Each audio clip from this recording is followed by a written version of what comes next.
Nissan has reportedly started international arbitration against India over unpaid state incentives worth hundreds of millions of dollars.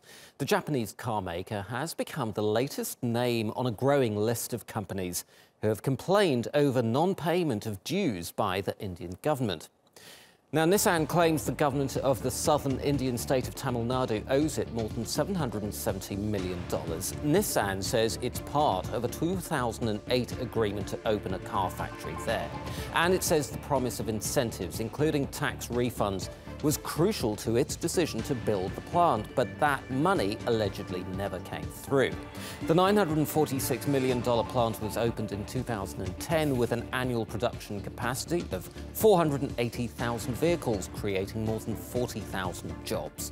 Nissan isn't alone. Indian media have reported more than 20 similar cases pending in the country, including claims from UK-based Vodafone and Cairn Energy. Ishan Russel joins us now from Surat in Western India. Ishan, welcome to the show. Give us a little more background to this story. What's been the reaction of the Tamil Nadu government, for example? Well, for that, first, you need to understand that India's federal structure is at play over here. So while you have the central government that has been promising tax incentives, the state governments and the states really have to implement that. And Tamil Nadu is one such state that had offered a massive amount of incentives for automakers to come in and set up shop over there. Apart from Nissan, there's Ford Motors there, there's Hyundai, the South Korean giant, present in over there with a manufacturing facility. So the promises were made, the promises were not kept. And that's the challenge before the Tamil Nadu government. It's been pressing Nissan not to go in for international arbitration, saying that come back to the negotiating table and we can talk about it. But it's been almost a decade since Nissan has been asking for these dues to be paid to it, but has not happened. So Nissan, the spokesperson, has been quoted as saying that they're willing to talk to the Indian government, but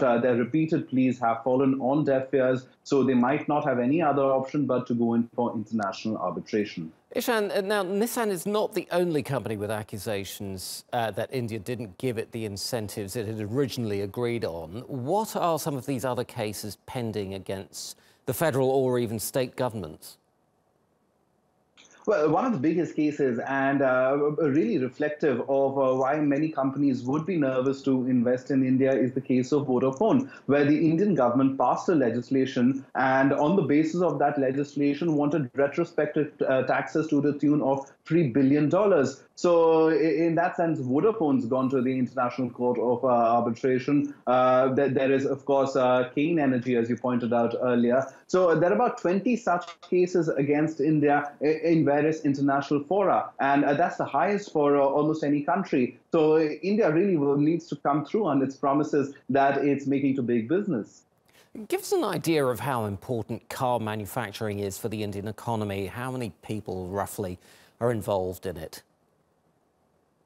Well, as far as the size of the auto industry goes in India, it's about 7% of the GDP. So, in fact, to just give you an estimate of how many auto manufacturers came and invested in India, the foreign direct investment that came into India in this particular sector, in the auto sector, was to the tune of $17 billion over the past 17 years. So there's been heavy investment in this sector, and this was touted to be as one of the major things that helps India emerge as a manufacturing hub. Therefore, plenty of jobs to be created, but that really has not happened. And that is why the Indian government is also in a bit of a bind, because while the jobs were promises, the operational costs of these particular plants and the incentives that they had to further ramp up production really haven't happened. And therefore, these manufacturing plants had to scale down production. And that has also led to, rather than increase, but decrease in the number